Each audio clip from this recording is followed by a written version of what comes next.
It is a religion of peace, submission, and commitment to one God and all He created. It is a way of being, a way of life. It is Islam, and fully 1/5 of people in the world follow this faith. They call themselves Muslims. Hello, I'm Chaplain Dean with the Chicago Police Department. This is the second in a series of videos to expand your knowledge and understanding of the many diverse communities within our city. Having even a basic knowledge of a person's customs and culture enables police officers to conduct their duties in a more efficient and respectful manner. Today, we explore Islam. The Chicago area is home to more than 400,000 Muslims. Many are immigrants from around the world, but many more are second or third or even fourth generation Americans. For example, within the United States, the largest constituency of Muslims happen to be African American. After that, you have many Southeast Asians, Pakistanis, Indonesians, Malaysians, and then down there, then you have some, Arabs. And there are Muslims of every stripe, of every color and nationality. There are white Americans who are Muslim, African Americans who are Muslim. There are Russians and Chinese and Japanese who are Muslim. It's very important to keep in mind that Islam is not an ethnicity. It is simply a very basic religious creed. Muslims believe in one God who revealed Islam through all the prophets, with the final prophet being Muhammad. Abraham is like the father of the three faiths, they call it. And the Christianity and the Judaism, it's all linked together. We're all of one God. That is the very definition of Islam, is to submit oneself to the message of God. We must stand for the protection of life. We stand for law against crime. We stand for morality and obedience to the law. As human beings who are living in the society, we're very committed to the upliftment of this society. And that we see as definitely a religious obligation. We bring a strong essence of moral values, family values, social values, notions of justice, notions about community service and social interaction, which are an inherent part of Islam, but which are also very important in the American fabric. A Muslim place of worship is called a mosque. The imam is the person who leads the prayers. The Islamic holy book is called the Quran, and God is often referred to as Allah.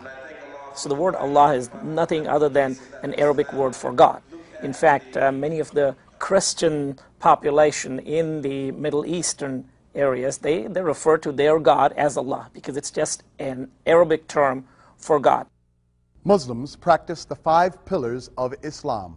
These are witness, affirming the absolute unity of God and accepting the prophecy of Muhammad; worship, offering ritual prayers 5 times a day to God while facing in the direction of the Kaaba in Mecca; charity, obligatory donation annually of at least 2.5% of accumulated wealth; fasting, complete abstinence from food, drink, and conjugal relations from dawn until dusk by able-bodied adults during Ramadan; pilgrimage, visiting the Kaaba and other sites in Mecca at least once in a lifetime. Muslims will conduct their daily prayers privately if possible, or publicly if necessary. When a Muslim prays, he prostrates or she prostrates him or herself to the ground and puts their head to the ground. And again, it's not a prayer unless you have seen this before or been around Muslims that you're accustomed to seeing.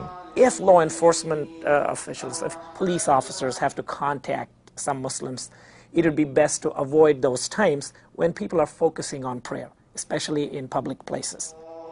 Friday is the holiest day in Islam. Between 12 noon and 2, Muslims gather at mosques for congregational prayers.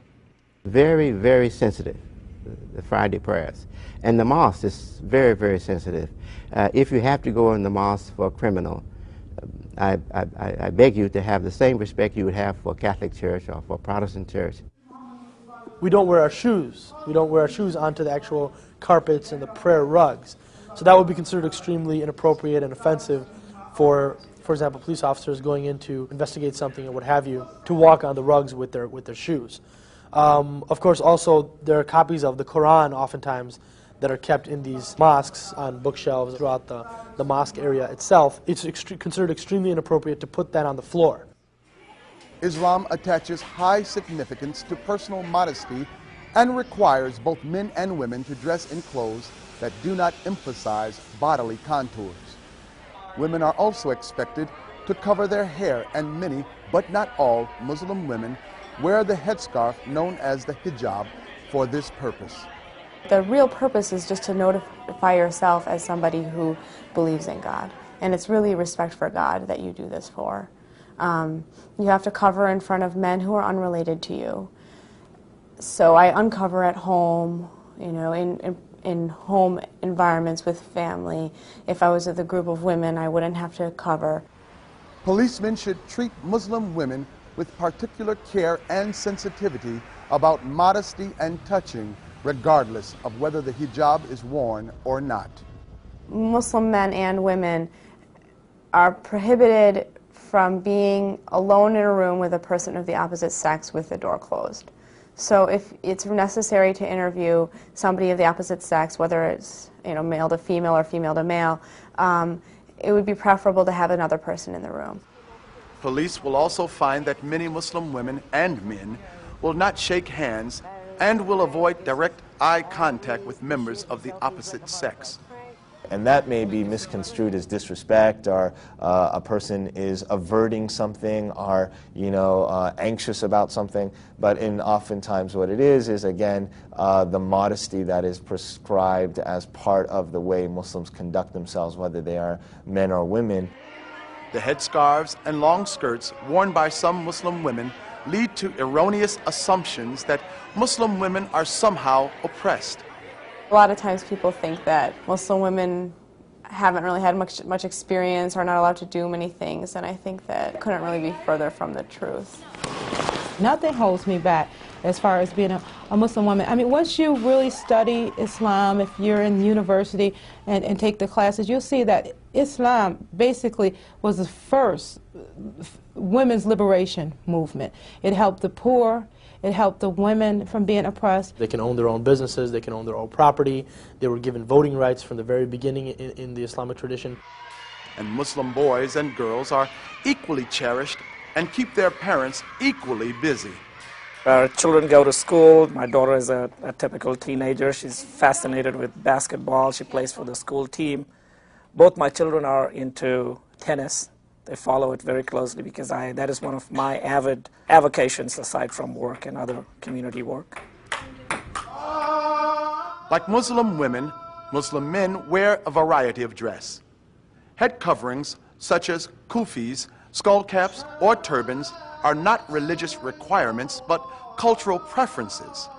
For a man to remove his hat or that which is covering his head is much less of an issue in public than it is for a woman. Many Muslim men also grow beards in deference to the Prophet Muhammad. Cultural dress does not necessarily mean the person is foreign. Assumptions based on a person's clothing should be avoided. Muslims aren't necessarily from somewhere else. Just because a woman wears a headscarf doesn't mean she came off the boat from somewhere. Because a lot of times people meet me and they think, oh, this is a foreigner, she doesn't know how to speak English, she's not educated, and then I turn out to be pretty normal. Dr. Lena Shabandar was in fact born here and educated at Northwestern University. Muslims are valued members in all professions. I was born in Jordan. I lived there for the first 10 years, and then I immigrated to the United States. And I've been living here for the last 23 years. I've been a policeman with the Chicago Police Department going on 6 years. My brother's a policeman. I have a lot of good friends who are police officers that speak Arabic, and they put their life on the line for the American public. Police officers, doctors, teachers, attorneys, parents, students, volunteers. Muslims integrate the tenets of their faith into all aspects of their lives. When I come into work, I cannot leave my Islamicity, for lack of a better term, outside. I bring it in. I bring my values about being good to people, about being sensitive, about being caring, about being ethical. All of those values come with me in addition, I've got to follow the traditional rituals of practice. Muslims, just like people of all faiths, expect police officers to exhibit those same values. I want my son to always feel that an officer is someone he can trust, he can look up to, and he can call, and not fear. And police need to be sensitive to an increased fear among Muslims in light of current world events. I think a lot of explanation on part of the police officer or a sense of reassuring them that this is just a routine stop will go a long way in allaying some of those concerns. As a police officer, there are many religious and cultural considerations to keep in mind when dealing with people of the Islamic faith. The 5 daily prayers are an important part of Muslim life and are done in a prostrate position. Fridays are the holiest days for Muslims, and large crowds gather at mosques. Muslim men and women may avoid direct eye contact with members of the opposite sex, and many prefer not to shake hands. Unless there are safety or security concerns, the following considerations are recommended. Remove your shoes when entering the prayer area of a mosque. Because modesty is highly valued in Islam, if possible, Muslim men and women should be interviewed by officers of the same gender. And Muslim women should be allowed to remove their headscarves in private whenever possible. Also, keep in mind, some Muslims have an increased fear of law enforcement due to anti-Muslim sentiment following terrorist attacks by foreign Islamic extremists.